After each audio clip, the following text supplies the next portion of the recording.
Assalamualaikum warahmatullahi wabarakatuh. Waalaikumsalam warahmatullahi wabarakatuh. Teman-teman, kita panjatkan syukur kepada Allah Subhanahu wa Ta'ala yang telah memberi hidayah serta rahmatnya, karena telah memberi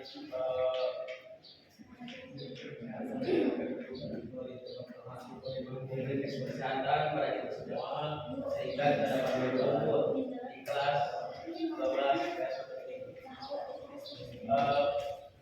Yang saya hormati guru bukan ini selaku guru dari pelajaran bahasa Indonesia dan teman-teman keluarga besar 12 IPS 1 yang saya banggakan. Di sini kami akan mempresentasikan yang bertema bencana alam atau fenomena alam. Sebelum memasuki ke penyampaian materi, alangkah baiknya kita perkenalan diri terlebih dahulu. Perkenalkan saya sebagai moderator. Perkenalkan, nama saya Yustika sebagai penulis. Perkenalkan, nama saya Yustika sebagai penulis. Saya sebagai moderator. Terima kasih sudah memberi waktu kami untuk memperkenalkan diri, dan silakan saksikanlah penyampaian materi dari kami semua.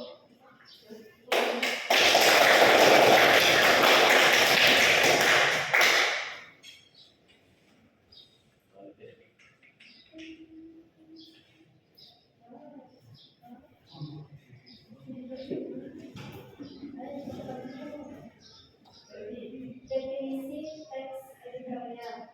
Teks editorial adalah tulisan yang berisi pendapat atau pandangan dari suatu media massa seperti surat, kabar, majalah, atau situs berita terhadap suatu peristiwa atau isu yang sedang hangat dibicarakan. Sederhananya ini adalah opini atau sikap jadi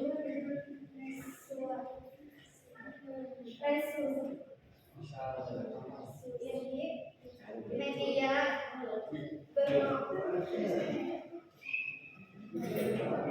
terhadap sesuatu.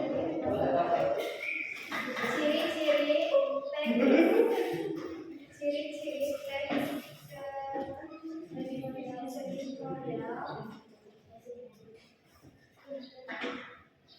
aktual,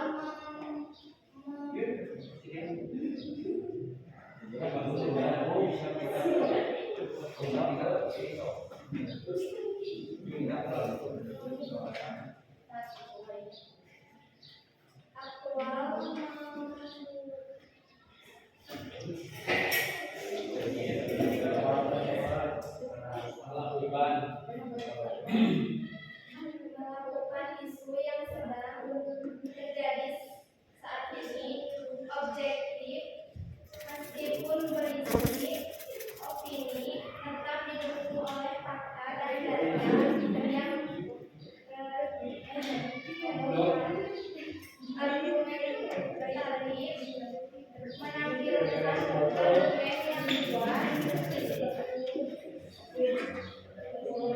untuk mendukung pendapat yang disampaikan, menghimbau, seringkali mengajak, membaca bentuk berpikir kritis dan mengambil tindakan. Bahasa formal, menggunakan bahasa yang baku dan jelas. Struktur teks editorial terdapat menjelaskan yang akan dibahas.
Contoh struktur pengenalan isu, peningkatan penggunaan plastik sekali pakai menjadi masalah serius bagi lingkungan.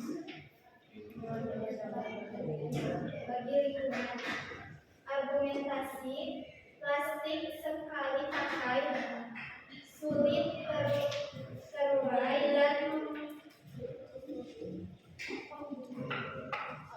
mencapai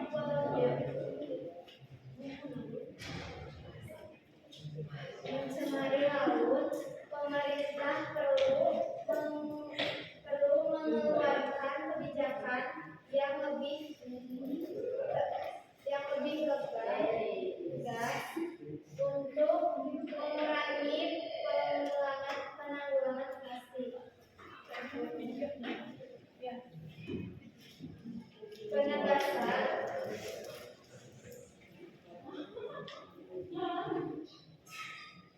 Penegasan penggunaan plastik sekali pakai harus dibatasi dan digantikan dengan alternatif yang ramah lingkungan.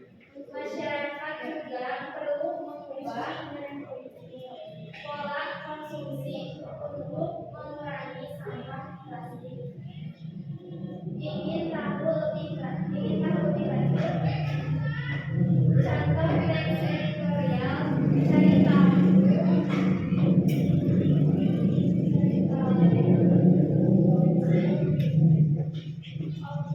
Opini di surat kabar atau majalah. Ciri-ciri teks editorial bersifat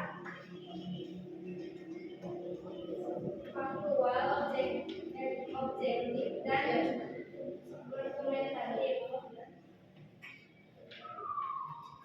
Kaidah kebahasaan, gunakan bahasa yang baku, kalimat efektif, dan kata-kata yang tepat.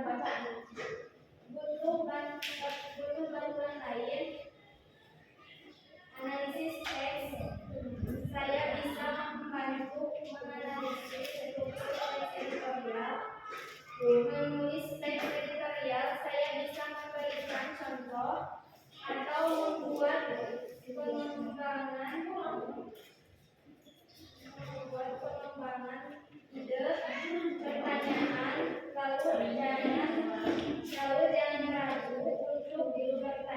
semoga penjelasan ini bermanfaat.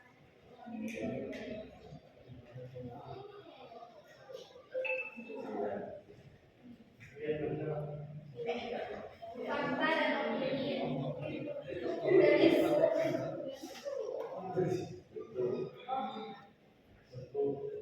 tentu mari kita bedah perbedaan antara fakta dan opini. Fakta terbukti benar didukung oleh bukti-bukti objektif yang bisa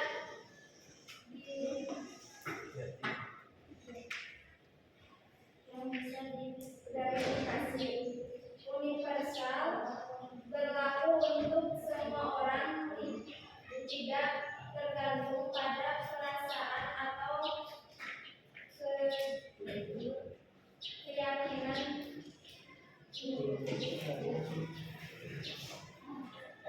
Dapat diukur, bisa diuji dan dibuktikan kebenarannya melalui eksperimen atau pengamatan. Contoh, air membeku pada suhu 0 derajat.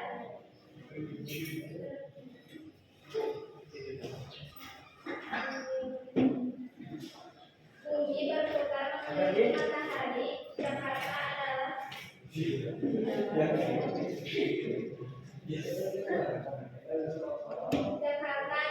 kota Indonesia.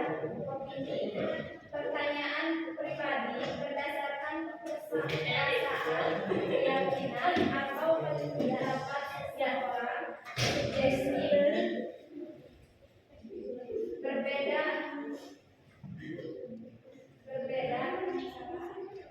antara satu orang dengan orang lain, tidak bisa dibuktikan secara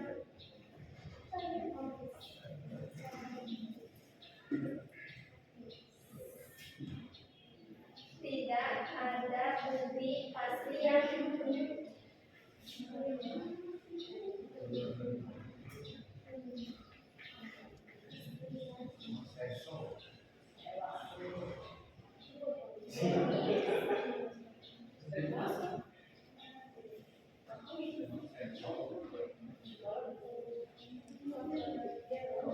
contoh, film ini sangat bagus.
Mengapa megatrust sangat berbahaya? Kekuatan dahsyat gempa megatrust bisa mencapai magnitudo 9 atau lebih, menyebabkan kerusakan yang sangat luas. Potensi tsunami. Gempa ini sering memicu tsunami raksasa yang dapat menghancurkan wilayah pesisir dalam hitungan menit.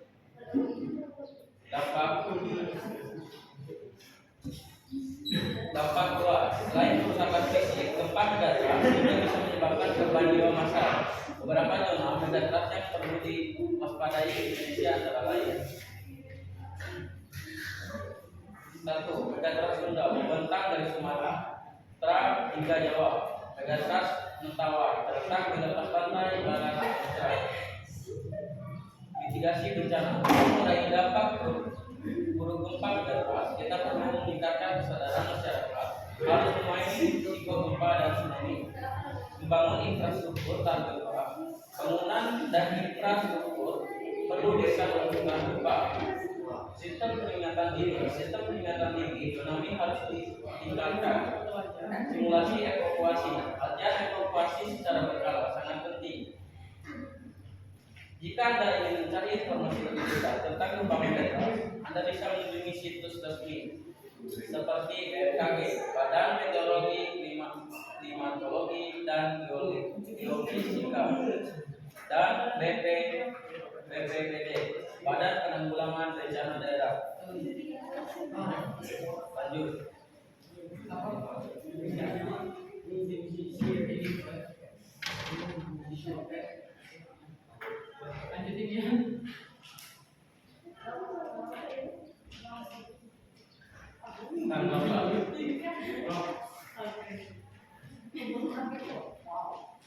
Tanggapan, gempa megatrust adalah gempa bumi besar yang terjadi di zona subduksi, di mana satu lempeng tektonik meluncur di bawah lempeng lainnya. Gempa ini berpotensi menimbulkan kerusakan yang sangat besar dan tsunami. Mengapa gempa megatrust berbahaya? Energi yang sangat besar. Gempa megatrust melepaskan energi yang sangat besar sehingga dapat menyebabkan tsunami atau kerusakan lainnya. Tsunami, gempa megatrust seringkali memicu terjadinya tsunami, gelombang besar yang dapat menghancurkan segala isi daerah pesisir. Dapat jangka panjang. Selain kerusakan fisik, gempa megatrust juga dapat menyebabkan dampak jangka panjang seperti trauma psikolog, gangguan sosial, dan kerusakan ekonomi. Dampak apa yang bisa kita lakukan terhadap gempa? Meningkatkan kesadaran, penting untuk memahami risiko gempa megatrust dan cara memahaminya.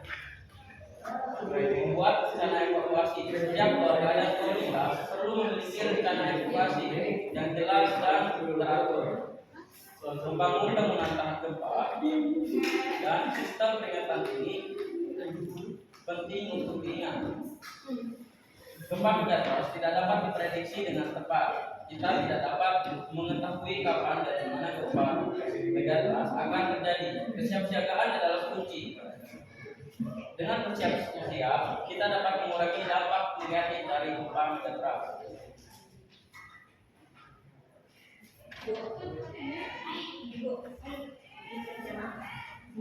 Penyampaian materi yang kita sampaikan sudah selesai dan kita akan memasuki ke tahap sesi dan jawab.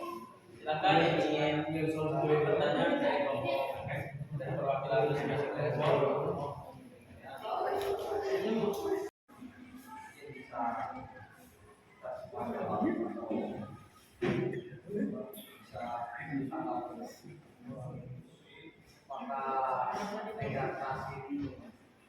Ini sedikit teori orang megatrust ini ada hubungannya dengan politik, politik yang ada di negara lain di Indonesia.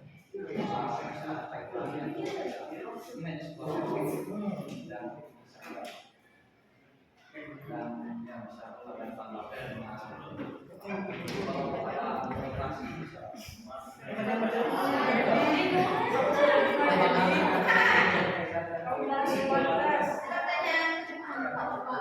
Yang jawab ya.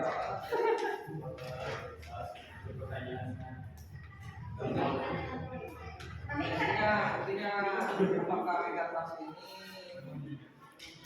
bisa saja terjadi atau mungkin bisa saja berkaitan dengan isu politik saat ini di negara kita. Itu hanya sekedar teori seperti ya kasih tanggapan. Di sini saya akan menjawab ya pertanyaan dari Edi atau pendapat saya. Pendapat saya gempa megatrust tidak ada hubungannya dengan diskusi politik yang ada di Indonesia sekarang ini. Tapi mungkin saja terjadi karena dalam diskusi politik Indonesia di tahun 2004 ada banyak sekali seperti pertentangan tentang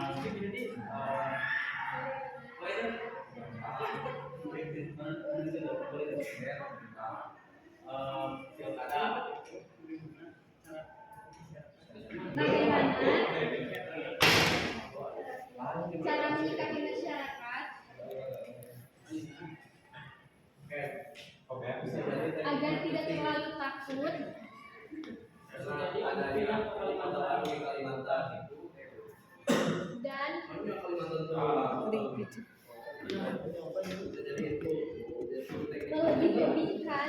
dinas. Kali dia tuh. Mana gimana? Ya Tuhan.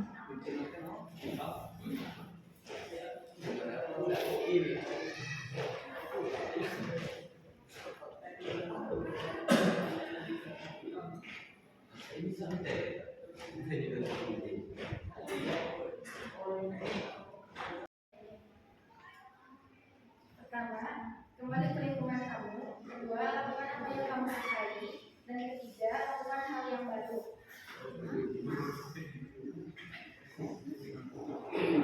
Menurut saya tidak perlu panik dikarenakan gempa bumi itu sudah diprediksi karena itu adalah pergeseran lempeng tektonik. Jadi menurut saya cukup nyemek gitu.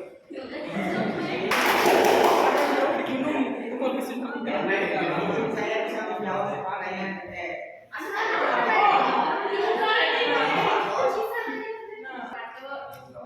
Salam warahmatullahi wabarakatuh. Perkenalkan, nama saya Edelina. Saya ingin bertanya, apa tanda-tanda yang menunjukkan kemungkinan terjadinya tsunami? Tsunami yaitu adalah gempa. Gempa. Ya ada gempa. Kalau banjir nggak mungkin dan ketimbulung juga tidak mungkin sih. Paling Maksudnya nggak semua gempa itu bisa menyebabkan tsunami. Jadi kalau tsunami itu disebabkan oleh gempa, tapi ini tanda-tanda biasanya setelah gempa dan mau terjadi tsunami. Tanda-tandanya itu apa aja? Air laut surut mungkin. Terus ada suara gemuruh, suara laut. Tanda-tandanya kalau yang lain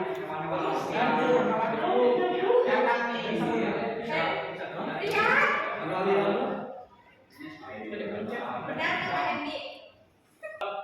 kami itu sekian, terima kasih. Mohon maaf bila ada kekurangan mulai dari teks PowerPoint karena warnanya tidak selaras dengan yang ayahnya, jadi mohon maaf. Jadi ke pembacaan juga kaki itu ya sedikit keblur karena kita semua di sini belajar. Dan mohon maaf sekali lagi, mohon maaf. Demikian, wabillahi taufik wal hidayah. Wassalamualaikum warahmatullahi wabarakatuh. Waalaikumsalam warahmatullahi wabarakatuh. Boleh tepuk tangan.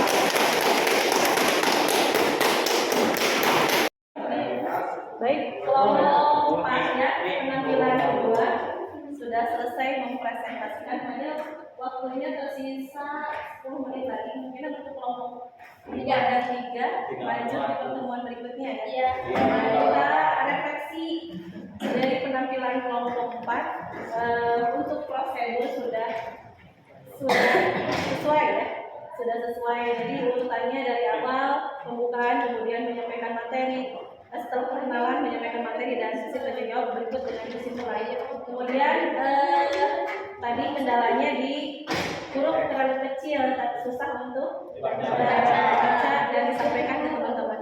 Nah, tapi ada yang menarik, ada 3 pertanyaan. Pertama, pertanyaannya apakah Megatrust ada kaitannya dengan isu politik? Tadi jawabannya tidak ada, dan juga kemungkinan bisa saja ada.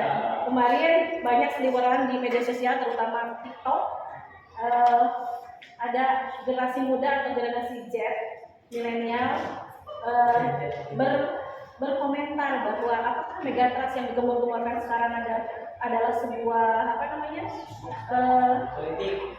Ya, terkait dengan isu politik atau sebuah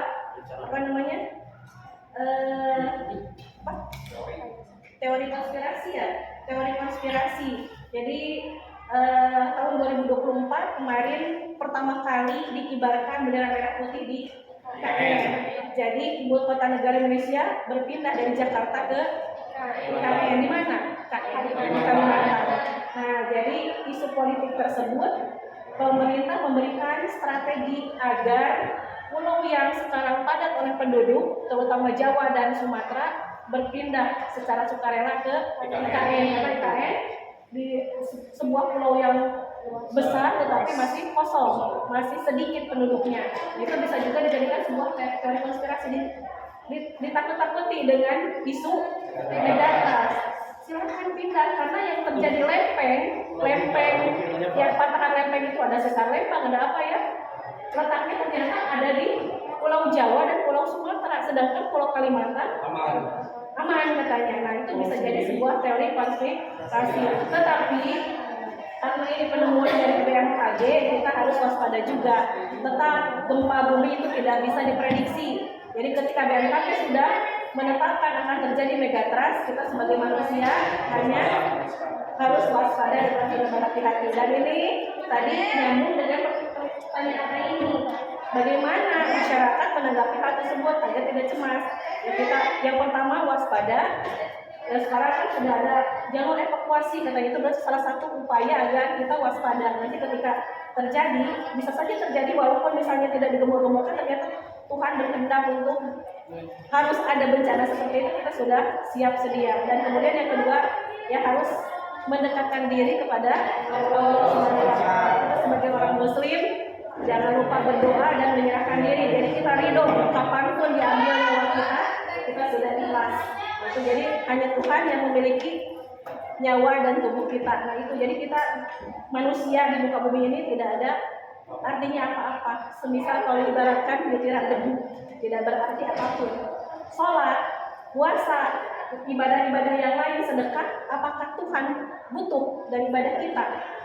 Tidak, Tuhan tidak membutuhkan ibadah Febi, tidak membutuhkan ibadah Febi, tidak membutuhkan ibadah Wawon. Yang butuh siapa? Kita sendiri. Jadi tuntutan atau kewajiban untuk sholat itu bukan untuk Tuhan, bukan untuk Allah. Kita yang butuh. Allah tidak butuh. Dia punya segalanya, dia pemilik semuanya. Ngapain? Untuk apa sholat kalian? Untuk apa sholat kita? Untuk apa ibadah kita? Yang membutuhkan siapa? Kita. Karena nanti untuk bekal di hari akhir kita yang akan membutuhkannya. Nah itu jadi ketika ada terjadi sebuah bencana, kemudian di kelas lain ada yang berpendapat bahwa apakah megatrust akan benar-benar terjadi? Apakah akan kapan terjadinya? Jawabannya apa? Bahwa hanya Allah ya. Ada 4 rahasia yang tidak diberitahukan kepada makhluk Tuhan. 1, jodoh. Tahu jodoh kalian? Kalau tahu, namun di Kalimantan pergi susul Kalimantan. Ada di Sulawesi pergi susul kan? Sulawesi kalau sudah tahu. Tapi yakin punya jodoh tidak? Yakin di Lomak pun sudah ditentukan. Febi dengan siapa? Delis dengan siapa? Agung dengan siapa? Yang sekarang sedang berpasangan, berjodoh, mungkin belum tentu dijodohkan karena mungkin sekarang statusnya sedang menjaga jodoh orang lain. Jadi sebelum ada di depan 40 belum dinyatakan jodoh, walaupun kita sudah yakin bahwa ada jodoh di tangan Allah. Kemudian yang kedua apa? Jodoh selain jodoh. Iya, sudah tahu mati kapan? Belum tahu, berarti kita harus siap sedia kapanpun kita diambil nyawa kita, kapan kita mati. Mungkin berapa detik kemudian, mungkin 1 menit kemudian, mungkin sejam, setahun, 2 tahun, kita tidak tahu. Berarti ada sebuah peribahasa bahwa berbekalah hidup kita seolah-olah akan mati besok. Kemudian carilah dunia agar seolah-olah kita akan hidup 1000 tahun. Jadi kumpulkan dunia seolah-olah kita akan panjang umurnya, tapi ibadahlah kita seolah-olah akan mati besok. Nah itu ada sebuah peribahasa seperti itu. Kemudian apa lagi yang ketiga? Celaka. So, lamun tipu berat tabrakan di jalan, kira-kira bakal pergi mau hati rumah. Nah, kamu tahu nanti jam sekian bakal celaka. Dan kita kan yang berdiam diri di rumah. Kemudian yang keempat, jodoh, kematian, musibah dan kebahagiaan atau rezeki. Nah berarti tadi megatrust maksudnya ke musibah, ke celaka. Nah, jadi kalau misalnya celaka ini kategori megatrust, jadi kita tidak tahu kapan Tuhan akan menurunkan musibah atau kecelakaan bagi umat manusia. Maka karena kita tidak tahu empat rahasia yang disebutkan kata-kata tersebut dari Allah, kita harus waspada, selalu berbekal diri. Kehidupan kita ini bukan milik kita, tapi milik Allah. Tapi kita yang harus membekali diri sendiri, karena Tuhan tidak membutuhkan ibadah kita. Kemudian tadi ya dari Aini. Kemudian yang ketiganya ada pertanyaan lagi. Devina tadi lupa lagi. Ya, tanda-tanda tsunami. Memang salah satunya adalah salah satu tandanya adalah gempa bumi. Tetapi tidak semua gempa bumi berpotensi tsunami. Biasanya yang berpotensi tsunami dari 7 atau 8 skala Richter. Jadi kalau misalnya gempanya hanya 3 skala Richter, 5 skala Richter kadang tidak berpotensi. Tapi kalau misalnya 7 sampai 9 atau mungkin 10 itu kadang ada pemberitahuan dari pemerintah nanti akan berdampak tsunami. Kemudian ciri-ciri yang umum biasanya kalau gempanya di atas 7 skala Richter, nanti gelombang laut akan surut. Kemudian muncul gelombang yang besar yang naik ke daratan sampai beberapa puluh kilometer. Nah, kemudian sebagai contoh uji coba, kalau misalnya kalian datang ke museum di Jakarta, itu ada simulasi gempa bumi yang menimbulkan tsunami. Jadi seolah-olah seperti ini, kalian simpan air dalam sebuah baskom, atau jolang. Kemudian ketika terjadi gempa bumi itu, misalnya ada batu ketika dimasukkan, volume airnya kemana? Bakal keluar. Jadi ketika ada benda lain, atau mungkin kalau di tsunami itu terjadi patahan, si lempengnya kemudian ngegembros ke bawah, otomatis air yang di atas ikut ke lempengan yang patahan tadi. Jadi ada rongga yang besar menganga, kemudian air tersulut ke rongga air yang tadi patahan, kemudian karena ada tenaga di bawah, kemudian air kembali lagi ke daratan. Simulasinya seperti itu, dibuatkan dalam sebuah akuarium, kemudian ada yang tadi batu kalau dilemparkan, jadi ada semacam alat, kemudian dijatuhkan, kemudian air muncrat ke daratan dan meluluhlantahkan. Di sana ada miniatur rumah, ada miniatur pohon-pohon tumbang karena air yang masuk ke daratan. Seperti itu ciri-ciri tsunami. Jadi yang kita alami sekarang alhamdulillah belum sampai ke megatrust, kecuali yang di Aceh dan kemarin Jepang ya. Di dunia itu Jepang yang sering terjadi gempa bumi seperti itu. Mudah-mudahan kita selalu dilindungi oleh Allah Subhanahu wa taala dan dijauhkan dari mara bencana. Demikian pertemuan kali ini, kita lanjutkan nanti masih presentasi ya. Kelompok 3 dan kelompok 2 ya, 2 dan 3. Baik, aplaus untuk kelompok 4.